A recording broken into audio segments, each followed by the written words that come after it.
wanted to have Dr. Joseph Retzer is going to be talking today about Canvas Gradebook.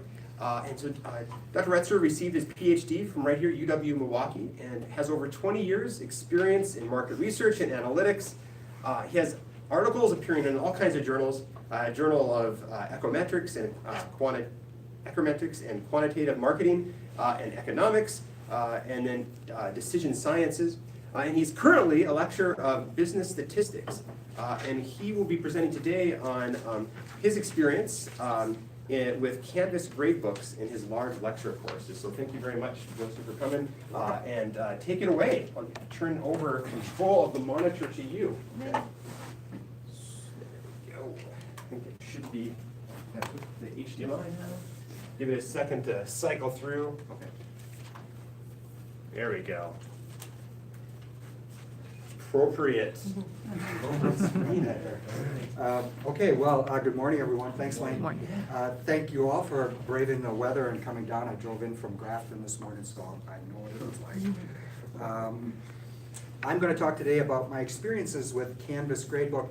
This is, and to that end, this is more of what I went through and some of the things that I came across, some of the things that worked well, some of the things that I struggled with, and less a tutorial as to how to assign weights to assignments and assign grades. Having said that, I did put together some slides on that. They're at the end of the deck. I won't cover them, but they're there. Anybody that wants the, oops. I think it's just like that. I think it's good. Is it good? Yeah, okay. We're good. It is there. Anybody that wants the deck, I can make it available to you, and you're certainly welcome to it, and that stuff is there. So to begin, let me describe a little bit about what I teach and therefore get a better understanding of what the challenges were.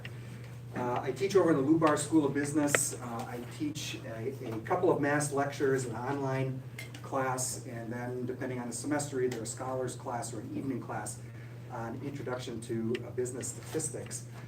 My students are comprised mostly of freshman, sophomore folks. They have to take my class. Every single person that goes through the business school has to take my class. It doesn't matter if you're in marketing or finance or IT or HR, you got to get through my class. And they're not accepted into the business school until they get through my class. So there's some pressure there, and strangely enough, it's kind of hard to believe, but there are at least a few students in there that aren't all that interested in statistics, but they have to be there. And so it's kind of a challenge to teach under those conditions. The biggest challenge, however, and anybody who's taught a mass lecture, I think, probably would agree with me, the biggest challenge is what I refer to as academic diversity. In general, diversity is a good thing. If it's academic diversity, if you've got people on all different levels, it can be a real challenge to teach those folks. So I've got some people that come in that are that really struggle with the necessary mathematical skills. The math isn't that challenging for this intro class. I've got other people that probably had a stats class in their high school curriculum, and those folks are pretty bored the first couple of weeks because I'm reviewing things that they've all seen. So it's kind of tough. So then the question is, well, what do I do? How do I handle this? My approach, one of the things that I do in my approach is to assign people lots of opportunities, many opportunities, to do assignments that are what I would refer to as mildly challenging. All right, so they have to work through these problems.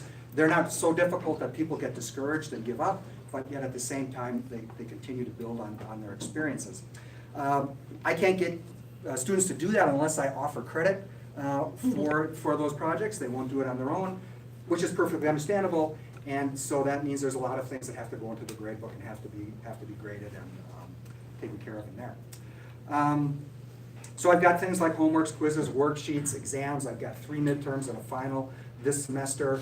Worksheets I made up, I think it's like around 22, 25 worksheets that I made up for assignment through the course semester. Quizzes I'm doing, I have 1 homework assignment each week. One of the challenges to that is that these questions need to vary from semester to semester. If you use the same quizzes or worksheets or exams, students figure it out really fast, and all of a sudden you start seeing identical worksheets, identical quizzes and that sort of thing with just a different name on them, and so that's a challenge. If I had 1 midterm and 1 final, it wouldn't be a big deal. I could go in there and edit those by hand, not much of a problem, but when you've got this many assignments, it is kind of a challenge. So I'll talk a little bit about how I dealt with that. Of course, invariably, what happens when you've got that many students and that many assignments, students are going to miss assignments, so they won't turn some things in, or they'll turn them in late. And so with a class that size, you have to have a disciplined approach. You have to set down some rules. These are younger students. You have to let them know what the expectations are, and you have to stick by those rules. I actually have an easier time sticking by those rules than my TAs do, but in any case, I make up the rules and try to follow them closely and talk about how I implement that in the Canvas Gradebook. And lastly, of course, what happens at the end of the semester is you have to take those grades. First, you have to assign the grades somehow, and then export them into PAWS. Assigning the grades and coming up with a grading scale is a lot, in my opinion, a lot easier in Canvas than it was in D2L. I did it in both. Canvas is much more intuitive for assigning grades and for other things as well. But there was an issue with transferring directly from Canvas to PAWS, which I'll talk about as well. Okay. So how do I do this? How do I implement my policies? First of all, late or missing work. The first couple of semesters that I taught the class, my policy was, if it's late, it doesn't count. You get a 0. And that could be a week late, that could be a day late, that could be an hour late, that could be a minute late, all right? Second late, if it's late, that's it. Easy to understand, everybody remembers, there's no question about what's going on, and that was it. So then the question is, well, if it's late, do I have to go back and look at the times that everybody submitted something and say, oh, well, okay, this person's a minute late or a day late, assign them a 0, or if they just didn't turn it in, assign them a 0. Actually, that was a pretty easy thing to do in Canvas, which was nice. If you go to the grades module on your Canvas page and click on the settings, which looks like a little gear icon in the upper right-hand corner, it's pretty easy to understand. You can assign a 0 to anything that comes in late, okay? So that was pretty easy to do. That's kind of a mean thing to do, I think, and I like to think of myself as not necessarily a mean person. Some of my students would disagree, but in any case, I want to give them a little bit of a break. So what I initially said was, okay, if it's a minute late, you get a 0. However, you get some freebies, right? So maybe you get 3 that I'm going to drop, 3 of the lowest scores. So if there's 12 homework assignments throughout the semester, the 3 lowest ones are gone. You can miss 3 and you're fine. If you miss 4, there's a problem, all right? And there's more of a problem there than just missing the scores. So that's when we have to talk. But in any case, that was my policy. Again, how do I implement this for hundreds of students? Again, it turned out in Canvas, it's pretty easy to do. I was very happy to see this. If you go to your assignment, under the assignments module, find the assignment group that you want to omit scores for. So for example, maybe I've got a group called quizzes. Click on, there's these 3 vertical dots here. You click on that and go down to select edit, and there'll be something there that says number of scores to ignore, and you can specify how many scores do I want to drop. They can be the highest scores, they can be the lowest scores. So if you think there's some bias in highest scores, maybe they're peer graded or something like that. I just ignored a few of the lowest scores. But it's pretty easy to do, pretty easy to implement, and take care of it without much trouble. A lot of students have pushed back on that and said, I worked so hard and I just got in a little bit late. Can I get some credit, right? You don't have to give me full credit, but can I get some credit? And I've avoided doing that really, really strongly because I just thought it's going to be an administrative nightmare, right? I have to go back. Well, how late were they? Well, what % do I take off per time period that I say is late? I just never wanted to get into that. And I wasn't, to be honest, I'm not really sure that that's going to be a better thing for the students in general. Maybe they'll like it more, maybe they won't. But they really wanted me to do this sort of thing, and I thought, okay, this semester I'll give it a try.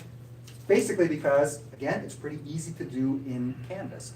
So what you can do in Canvas is, again, go to the grades module, click on the gear icon in the upper right-hand corner and select automatically apply deduction to late submission.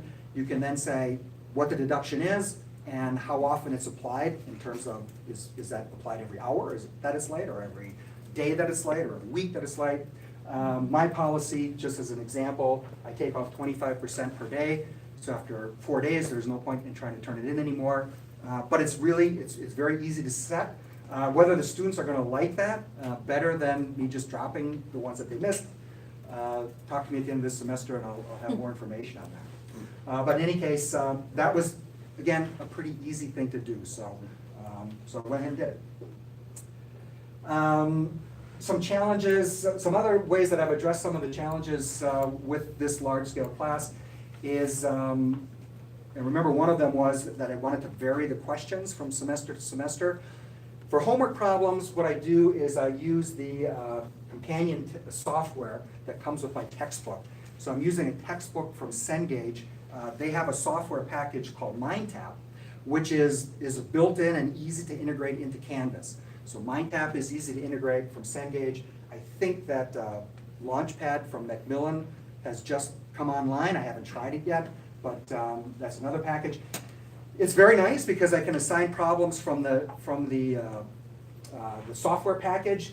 They're automatically graded and the scores are uploaded into Canvas without me having to do anything. The other thing that's really nice about them for my class is numeric questions will have different numbers for different students. So very simple example, a question might say, here are 5 numbers, tell me what the average is. All right, and so one student will get the numbers 1 through 5, the next student will get the numbers maybe 6 through 10, all right? And they both have to take the average, but their answers are gonna be different, so they can't just get on the phone and say, oh yeah, the answer to this one is this, and they can't pass it along to future generations or anything like that. These things are varied. So I thought that was really cool. That was a very nice feature of the software, and so that's why I use it. What about my problems? So I've got worksheets, I've got quizzes, I've got exams. How do I deal with that? I'm just going to mention this. I'm not going to go into any detail at this point, but I'm starting to use a package in the R statistical software programming language. It's a package called Exams. It's a really cool package. I really, really like it. It allows me to create a bunch of questions, and then I can build a quiz or an exam using whatever mix of questions I want. And I can actually vary the inputs. I can write R code that will say, okay, do a hypothesis test. Here's the mean, here's alpha, here's your standard error, and R will figure out what the answer should be. It'll figure out the answers to some distractor questions, some typical mistakes, and it'll put it into a file. I can save that file. I can upload it directly into Canvas as a zip file, and when I save it, it's a Canvas quiz, all right? And students can go ahead and take it. So it's pretty cool. I can also save it as a PDF file. I can save it as a Word file. I can save it as a file with a Scantron built into it, so the little fill in the dots thing. It's really cool. It's a couple of guys, folks, men and women, from, I think they're in Austria, that put this thing together. They're very responsive, very helpful, so I really like using that thing. And the other thing I'm going to do that I've started to do is to train my TAs more on Canvas and delegate some of the day-to-day responsibilities. So last semester I was a Canvas pioneer. I basically did everything for multiple courses. It was a lot of work, very time consuming. I want to try to pass some of those things off to my TAs and get them to take some responsibility and take some of that off of my plate. I didn't really feel comfortable doing that last semester because I don't like telling people to do something that I don't understand how to do, so I wanted to make sure that I knew what was going on before I handed this stuff off to them. Some remaining caveats and some things that I ran into that can be a problem. So I had a lot of these worksheets last semester that I was assigning to my students, and many of the worksheets had short answer questions. So they had to, put in a formula or describe what they saw on a graph or something like that. I like those kinds of questions, but we ran into a problem, and that was the following. So imagine you're a TA. You've got 150 students to grade. It's a mildly challenging project, so most of the students are getting the questions right. Some of them aren't. And you go through a list to grade. By the time you get through the 15th or 20th one, the answers are memorized in your head. You can go down the list and go, okay, they got this one right, this one right, this one. This one they didn't do so well on, this one, this one. At the end of the quiz, you say, okay, well, this probably deserves 2 points off. So instead of putting down a 20, you put down an 18. In Canvas, at the bottom of the quiz, there'll be something that says fudge points. And what my TAs would do is they wouldn't grade each and every individual question, because that can get pretty time consuming if you're doing it for hundreds of students. They would just put in the fudge points at the bottom, they put in 18, go to the next one. And then they do the next one, do the next one. After a while, a number of these things had been graded and they existed there. And we went back and looked at the grade book, and I'm like, all I see are these little icons. It looks like a little sheet of paper with a pencil or something like that. The grades weren't coming into my final grade. They weren't being calculated. I thought, what in the world is going on? What was going on was that Canvas considered those as not being graded, like they were in the process of being graded. The students could click on them and see their score, but they weren't going into the final total. And there was a lot, all right? I mean, this was a couple of mass lectures, an evening course, an online class with 60 students, and multiple exercises. And so that made me pretty nervous. Fortunately, Lane here saved my life. He's a superhero to me. He came in here and he figured out how to fix it. Otherwise, I envisioned myself, I'd probably still be in Canvas putting in zeros for each question and then, you know, having them graded, but we figured out a workaround for that. That's why Joseph is here presenting today. I owe him. I made him an offer he couldn't refuse. Exactly.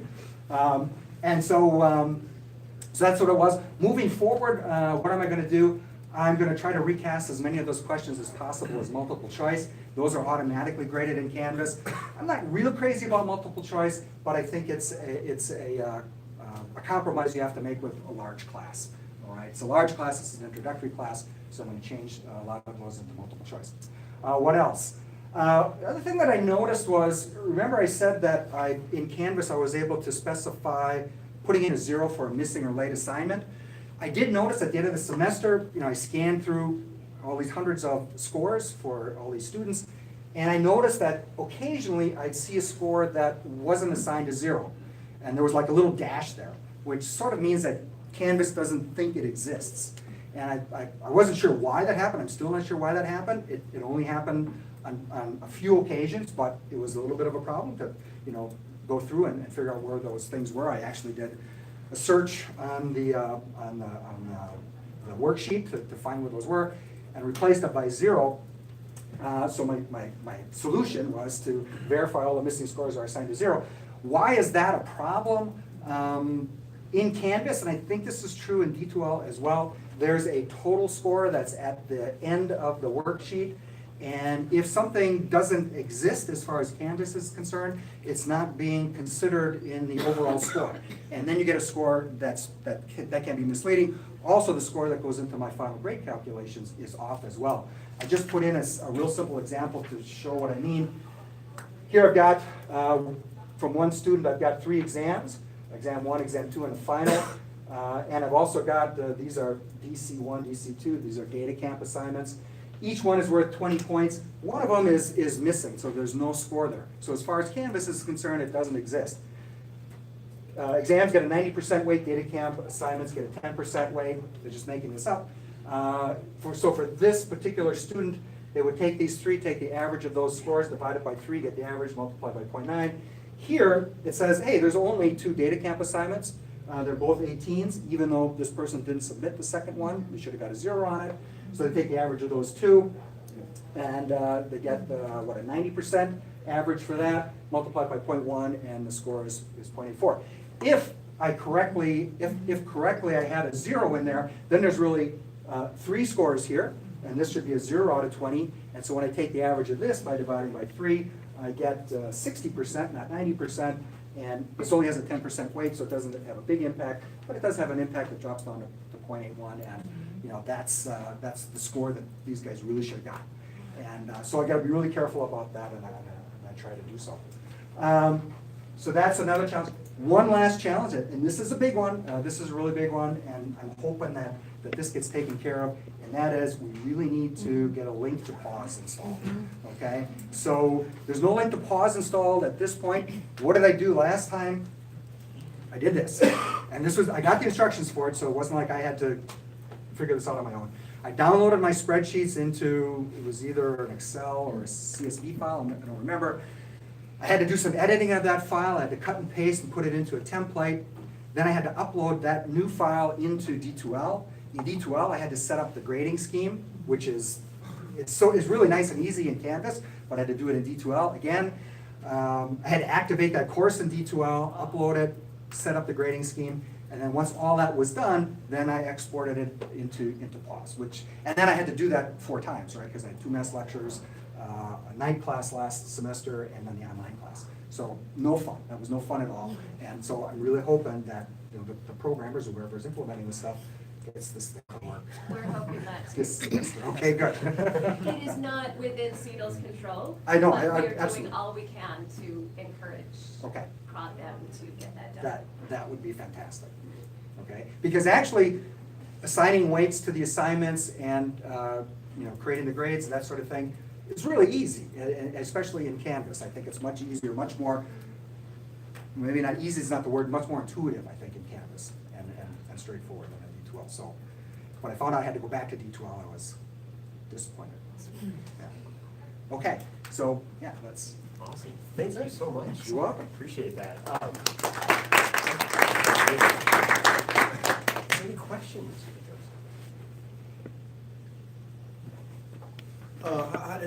You had some extra credit assignments for your one of your classes. How did you deal with extra credit with some students electing not to do it, some students doing it? Did that lower the grade too, just like this score issue? Extra credit, yeah, what you had to, let's see, so yeah, that's a good question. I did that a couple of times, so I put in an extra credit. And you had to be careful to make sure that when the grade was calculated, it didn't count the points for the extra credit. So the extra credit wasn't put in as another score that was averaged over. I would just, so for example, if there was a tough exam, I might say, hey, you guys get some extra credit, it's worth 15 points. And so I just take that 15 points, that would be in its own column, and I would add it to whatever score they got in their exam, rather than having another assignment in there that was worth 15, right? So that way, it wouldn't hurt anybody. You'd have the exact same score if you didn't, that you had before. If you didn't do the extra credit, if you did do the extra credit, it would just add the points in. Could I just add one more thing? So what you can do with extra credit is you can say, okay, I have this extra credit assignment. We'll say this DC2 is an extra credit assignment. We'll just make it out of 0. Right. And then it doesn't count against them. It won't go into the calculation of their totals. It'll just count for them. So you say, okay, it's out of 0. I'm going to give them 15 points. They just get 15 bonus points. If they miss some, like if they get 7.5 points, if they get 50%, it doesn't count against them.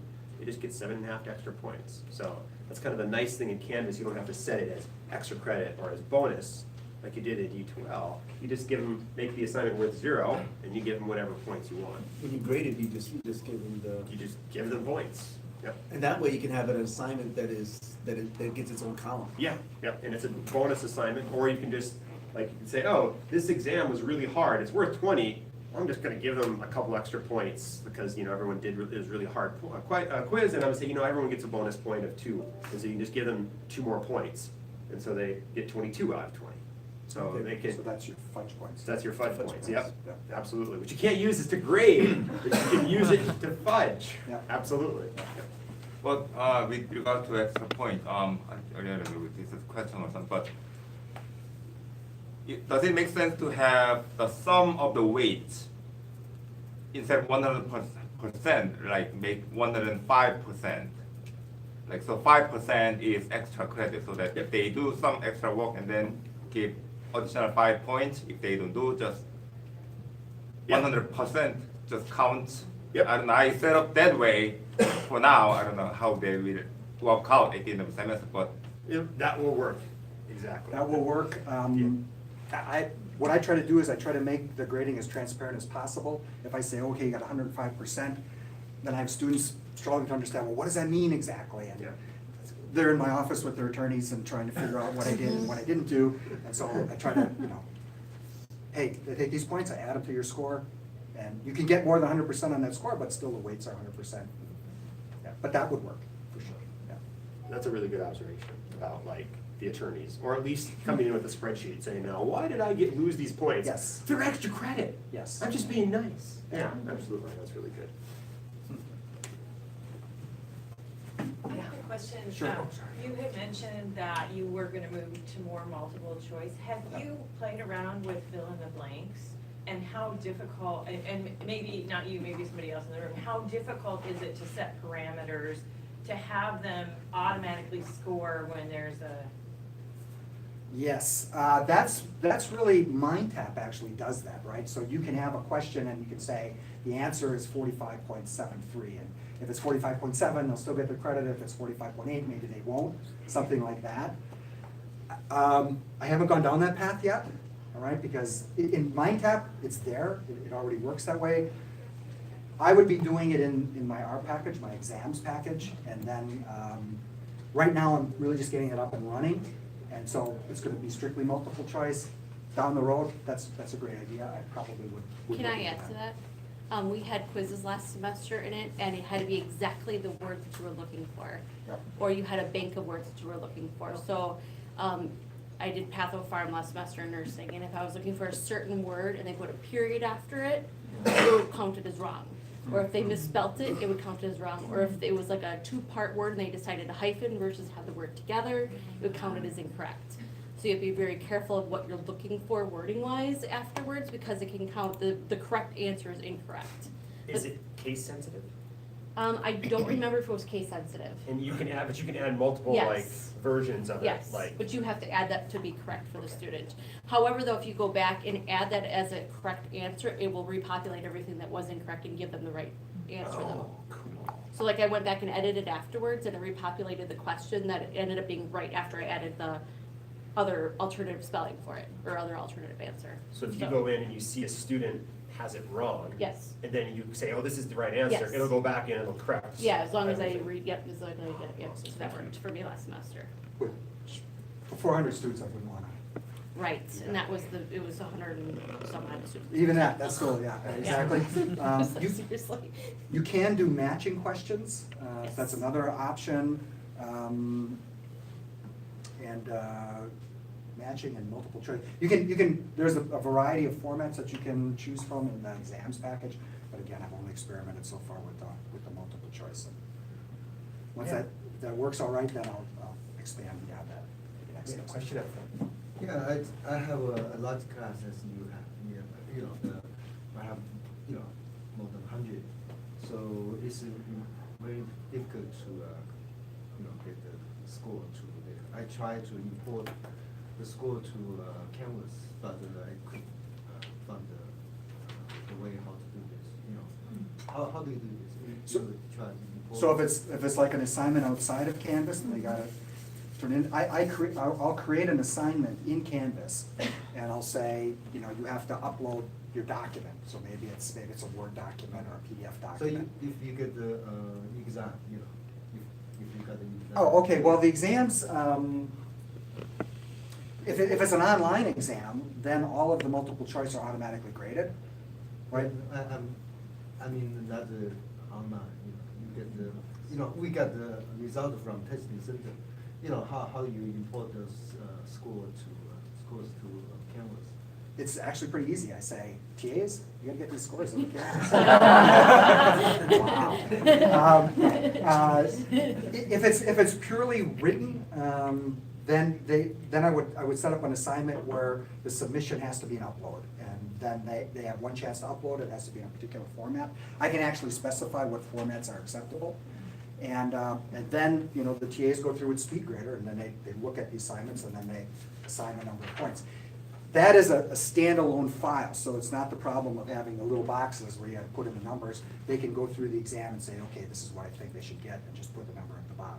So those are a little bit easier to grade than if I had, short answer questions in worksheets, for example, and the boxes were there. But it's still, you still have to go through and look at those things and figure out what the scores were. If you have data, like if you have it in a CSV file, Yeah. there is a way you can pop that in through import. That's actually on the handout. It's the hard assignment, and then there's a link. How do I export grades from the gradebook? How do I upload changes to the gradebook? Yeah, And so you actually, can I have do that this, there. I found the function there. You have to import and export. So I don't know how to import. If you look- Export, If you look on this, Okay. if you go to the Canvas community, they'll have some guides on how to do it, but you have to do it in a certain format. And it's not difficult because Canvas will try to help you along the way, and I can help you as well if you need some afterwards. Okay, We can get okay. that. But there is some Canvas community documents that will Okay, walk you okay. through that, yeah. Yeah, absolutely, great question. Yes? Yeah, I got a question, because I've experienced this, I'm using Canvas this semester for the first time, like many. And I'm in the speed grader, and I have an assignment like you will have, like an extra credit, which it's actually worth 0 points, because I just want to have them make a submission, because we're agreeing on what they're gonna do for their project. And I enter 100% in there to say completed. And it then changes, when I go to submit, it changes to 0%.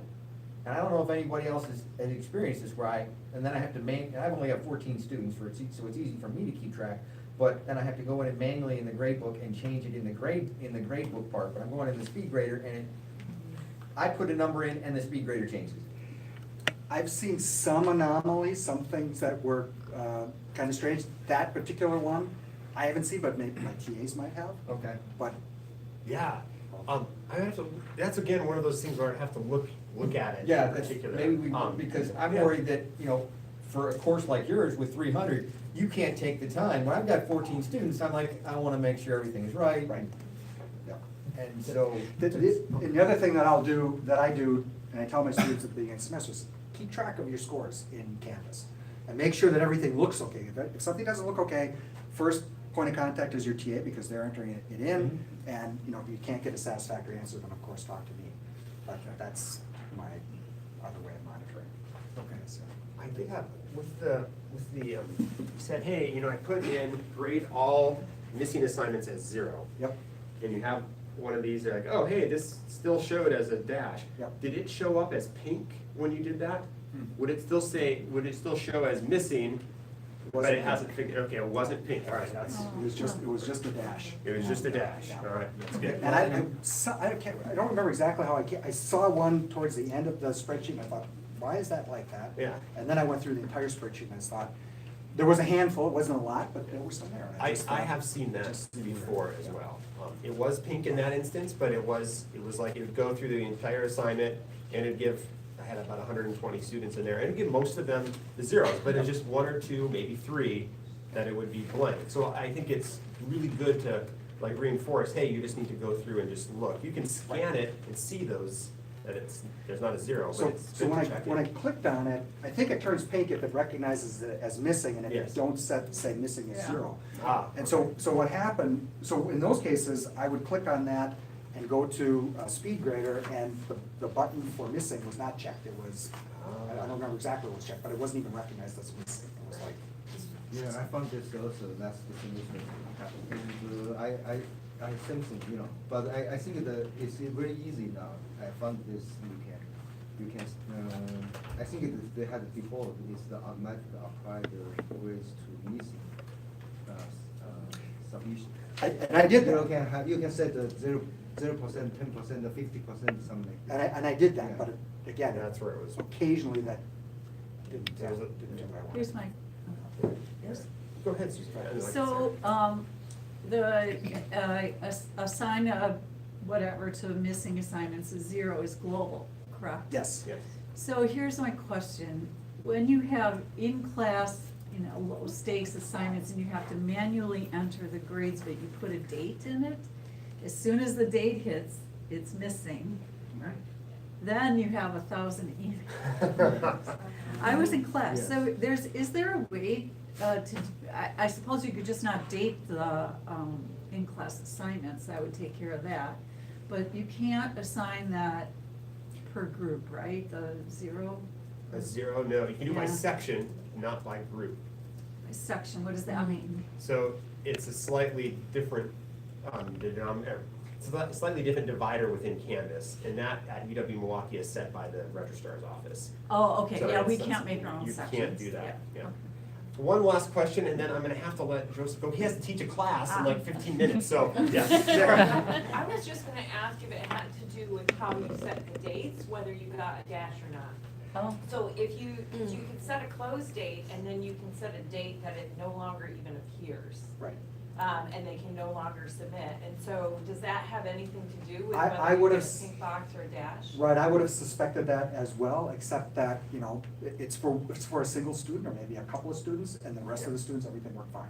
And there were missings for other students that were correctly assigned 0 for the same assignment. That's interesting. It was like So it's- 98% worked. Yes. It was 2% didn't. Yeah. Like, that's what I was seeing on the error. It was just that, it was really sporadic, and I was looking at those exact same things. That's a great way of like thinking back through the problem, but it was like, well, this is just totally anomalous, of like, there's no rhyme. I couldn't find the rhyme or reason. I'm sure there is.